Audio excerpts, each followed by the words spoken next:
Yeah. Yes. Yes. No, I do not. Yes. No, I do not. Do you know what all the people who answered yes have in common? They all have a family member who's been incarcerated. The U.S. criminal justice system has long been flawed. Despite desegregation policies, white people created and altered laws in order to legally continue to oppress black people. This is prominent in the criminal justice system, with laws and policies put in place that disproportionately targeted black and brown people, leading to a rise of incarceration rates and a tradition of tough-on-crime politics. Mass incarceration stems from institutionalized racism and enables modern-day slavery under the 13th Amendment. Mass incarceration also takes money from already impoverished prisoners and their families and puts it directly into the pockets of private corporations. Walter McMillian was sentenced to death for a crime that he did not commit. Antonio Nunez was the only child known to be sentenced to life in prison for his involvement at age 14 in a single incident where no one was injured. Trina Garnett was just 14 when she was arrested, tried as an adult, and sentenced to die in prison.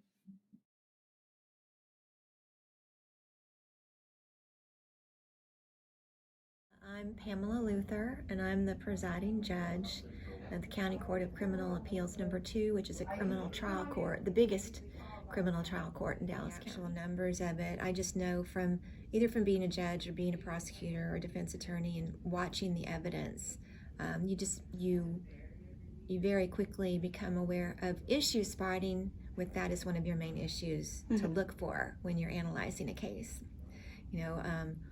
Was this person treated fairly? Were they approached by law enforcement with a legal, constitutional reason? So I think it's a disproportionate racial makeup of people who end up getting approached or pulled over by law enforcement. And I don't know that the conviction rate is necessarily, I'm sure it probably is disproportionate, but I think what makes it mostly disproportionate is just the fact that a disproportionate amount found themselves in the system from having been a law enforcement bias at times. The influence that racial bias has over criminal justice practitioners is partly why our incarcerated population has risen to over 2.2 million. Moreover, Blacks and Latinos are disproportionately low income, which further contributes to their lack of success in this system that is built against them. An inefficient criminal justice system is further proof of the fact that the U.S. is too racist to have a functioning democracy. Creating guidelines to reduce racial disparities in sentencing enhancements, holding police officers accountable for their actions, and making reform towards the policies that reinforce this inequity is critical to reducing racial disparities in the mass incarceration system. It is wrong for the state to be making money off of the prisoners, and this is something that they are aware of. The 13th Amendment states that slavery in the United States has been abolished. This passed the Senate on April 8, 1864, and the House on January 31, 1865. Although the 13th Amendment has been placed for a while now, it is not being accurately followed or reinforced. Prisoners are taken advantage of to get the state's labor done, and their work is being used as state profit.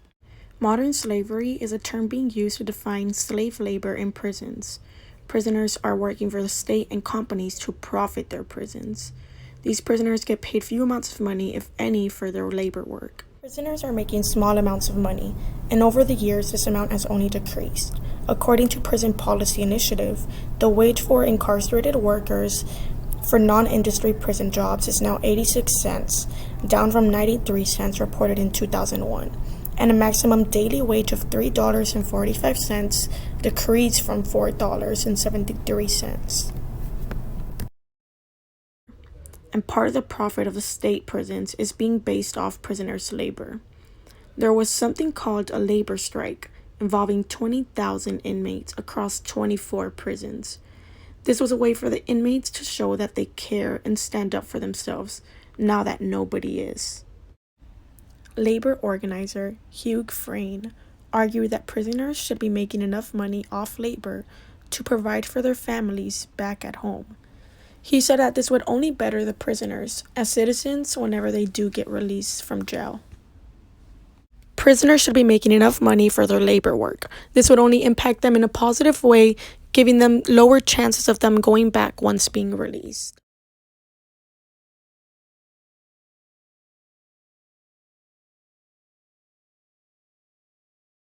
In fact, there are 14 physicians and 100 nurses on staff here at San Quentin, many earning six-figure salaries for inmate treatment, much of which is happening elsewhere. Why can't we have medical personnel make a legitimate assessment right there in the prison so we're not... The U.S. has created a mathematical equation to depict the future lives of mostly minority males. They have refused to seek alternative options because the justice system has become more of a business place than a place of rehabilitation and learning experience. The U.S. government and taxpayers spend billions of dollars to house prisoners, some of whom haven't even been charged with the crime.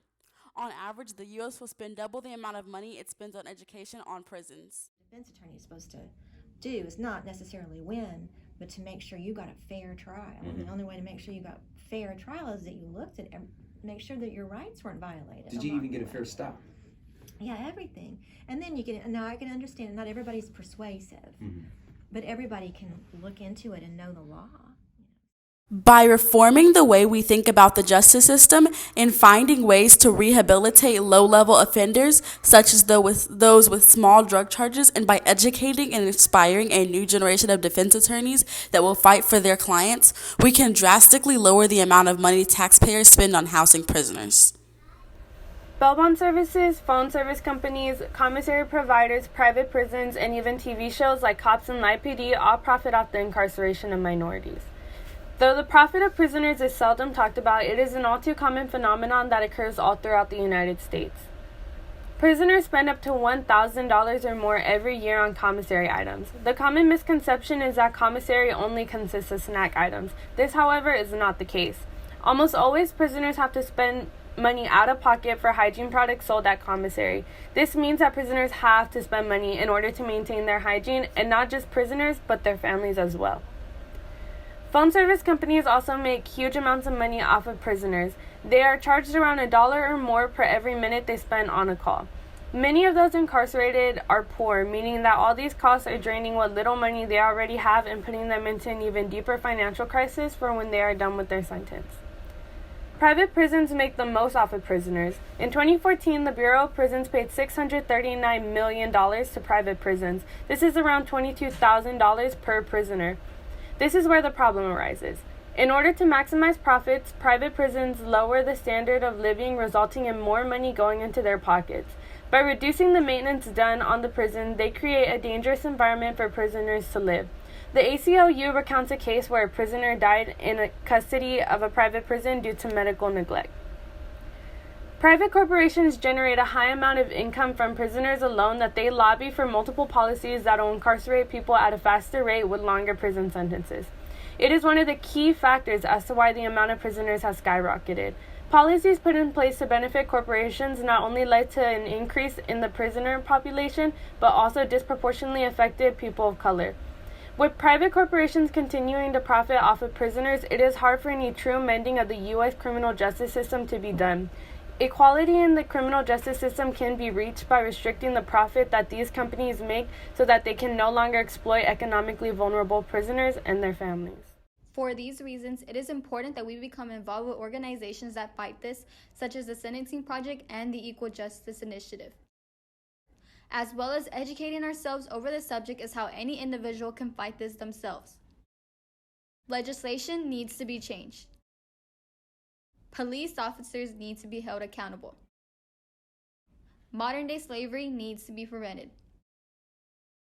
And it all starts with you. Mass incarceration is a system that was created by racism and to this day enables modern-day slavery. Through the abuse of the criminal justice system, mass incarceration disproportionately affects people of color and capitalizes off of already low-income prisoners. There needs to be policies put in place to end the atrocities caused by mass incarceration. Only then can the U.S. criminal justice system be truly equal.